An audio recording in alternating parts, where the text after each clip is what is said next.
2024, the year that the world took 2 steps forward and about 10 backward. I think that we are uh, beginning to re-enter the age of Cro-Magnon. Uh, okay, first of all, obviously, one obvious great event was ongoing, of course, was Gaza. And I think it's very understandable that Jews would want, after what happened this prior to the Second World War and during the Second World War, would want a state of their own. I can understand that. And at the time that Israel was created, there was general support on many different sides, including the Soviet Union. The trouble is that somewhere along the line, this Zionist project derailed. And today, the fact is, what was most amazing to me about 2024 was the inability, in spite of massive demonstrations, in spite of massive evolution towards sympathy for the Palestinians, that nothing has been able to be done to stop the ongoing massacre.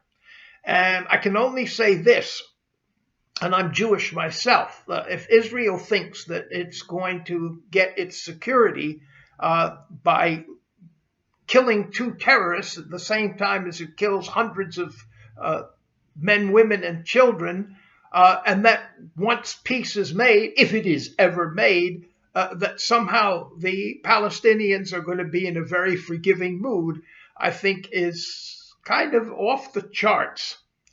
So that's one that's ongoing, and it's a sore.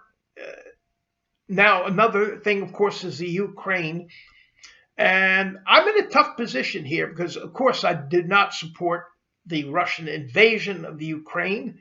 The only thing I think, and I would like to hear from people, critically or not, perhaps especially critically, is that perhaps it would have been better just to have a referendum in the areas that Putin and company are focusing on.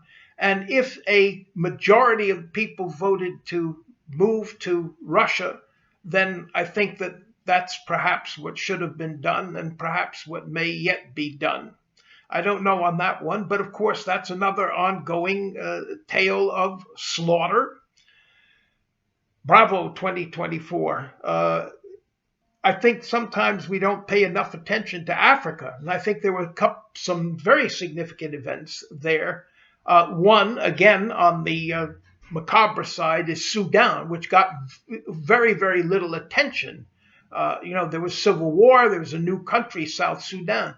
The United Nations said that the conditions of starvation there are perhaps now worse than anywhere else in the world. And yet very little attention is paid to it. And I don't know what steps are being taken to combat this. A Herculean task, to be sure.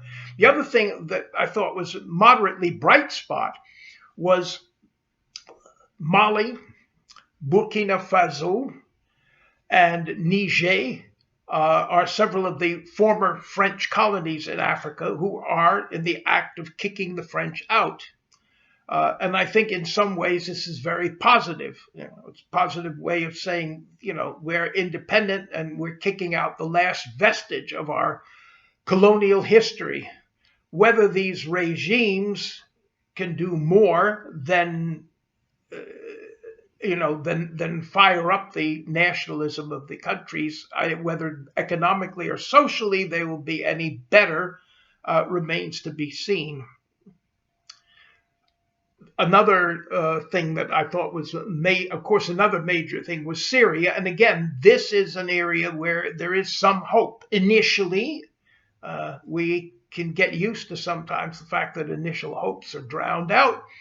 But of course, one of the most vicious tyrants was overthrown. And it appears initially that the takeover, the new leaders, will be, at least if not democratic, a great deal more tolerant and a great deal less bloody-minded. So that may be a good one, but it remains to be seen. Another a thing on the positive side was Mexico, which elected a first woman president who also happens to be Jewish and also happens to be on the left. And this bucked the international trend, but it's a big buck. Mexico is a big country. Whether President Claudia Sheinbaum, how much leverage she has in standing up to a bully like Donald Trump also remains to be seen. But I think that this was one of the few bright aspects of 2024. Another one, which is a double-edged sword, but which has some good as well as some not so good, is what's called BRICS, where what is happening is nations are lining up together to counter the United States influence. Up to a point, I think that's a good thing. The problem is that if the United States is succeeded by China, I don't know how much better that will be for the world.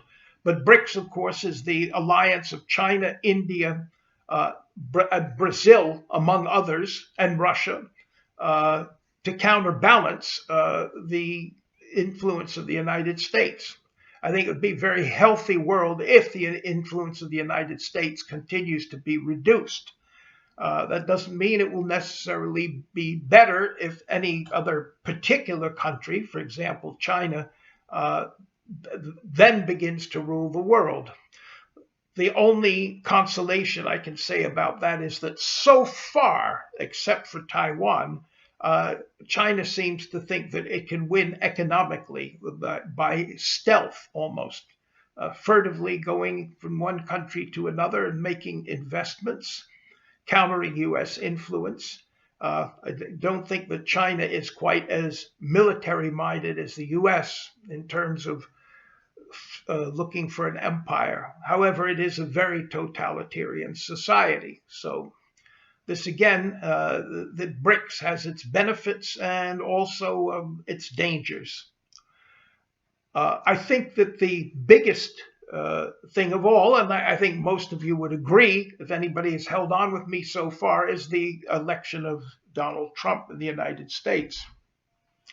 I think this is perhaps the non-military single worst happening in 2024. No amount of convictions, no amount of foul-mouthed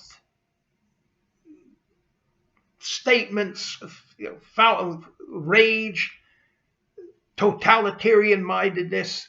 The fact that he attempted to overthrow the government, say the election was rigged so that he could rig it, and somehow or other that did not bother a narrow majority of the American people. And I think this is very, very, very, very discouraging. And perhaps a reminder that many say, democracy is not only that it's frail, it has to have certain conditions. And if people are discontent, then democracy doesn't work.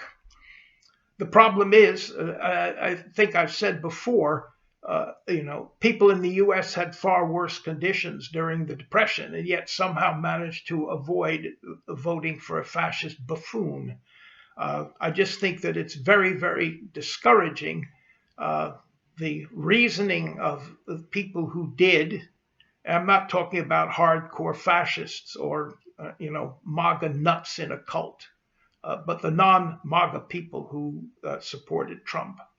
I think in many ways it's a sign, and I hope I'm wrong. I hope I am wrong, dear listener, but I think it's yet another sign that the U.S. is a country that is in decline.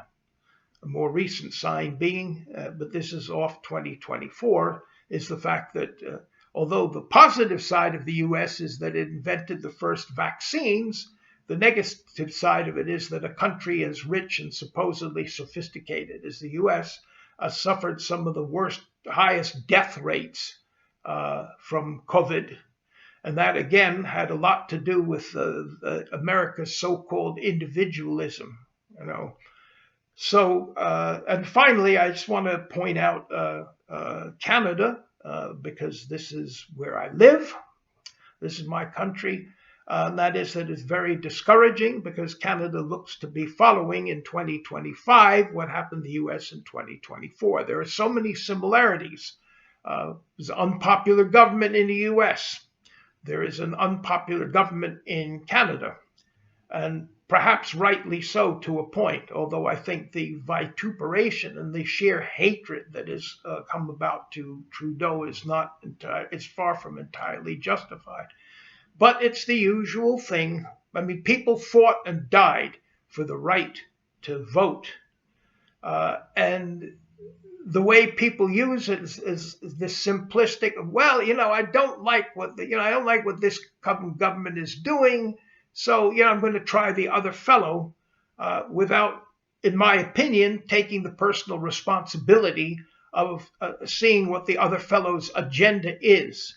And it's interesting because, of course, polls show in Canada that most Canadians, and I have no illusions that most Canadians share my adherence to the NDP, though many do, is that nonetheless they are not nearly as conservative as Canada's current Conservative Party. But because people are so angry, and again, even in quiet Canada, it's another demonstration of what's gone on all over the world, which is people are angry. But I do have many a bone to pick on how they channel this anger. And the kind of anger that's going on now only leads to increasing self-destruction. People are saying again and again and again that the wealth gap, not only between the first world, the third world is growing, but also within the first world. So the United States is perhaps the worst, but this applies to Canada and Europe as well. In other words, the Western so-called democracies, which is that, yes, the situation is getting worse and worse. And what are people doing? They're voting to make it worse and worse and worse. And again, I think 2024 is another thing about the spate of elections. Again, Mexico accepted, and smaller items, in my opinion, gratitude with Poland, which has a very weak left, but at least shifted from a hard right, super Orthodox Catholic government to one that is more middle of the road. So as the British say, one must be grateful for small favors. Lithuania was also another example, but it's a very small country, of course, of a leftward shift electorally. But the fact of the matter is, Italy, France, Germany, really, really, really very much in their own way, like the US and fearfully soon to be Canada, are proving that cultural issues have as much potency as economic issues. It's not just I've said this before, it's not just the economy, stupid. And in fact, there was several Republican strategists, and I think they're quite right, who said that, people weighing economy and culture will sometimes come down on the cultural side. So the one universal thing that unites so many Western countries is the fear that there's been too much immigration. And so parties play on that. But the parties that play on that and are getting increasing votes have very, very little to say about rectifying the grotesque economic situation that is carrying on. So all I can say is, well, maybe I'm wrong. I'd say I don't think things can get much worse than 2024, but I may be underestimating the forces of evil. And also, I just want to conclude with the fact that anybody hear the word climate change anymore? I don't know. It seems to have been buried. And again, it may be that we as a race are just too impatient. What may be small necessary sacrifices for a long term. And electoral human beings as electors tend to be operate very, very much in the short term. So I guess like anybody else, I hope 2025 will be an improvement over 2024. I'll start with my own country. I hope for miracles that Canada will somehow, in the time to come before the next election, see not only Poilievre, but the Conservative Party for who they are, and will buck the vast trend of 2024. Anyway, I wish one and all a happy, or maybe one has to be constrained to say a happier New Year.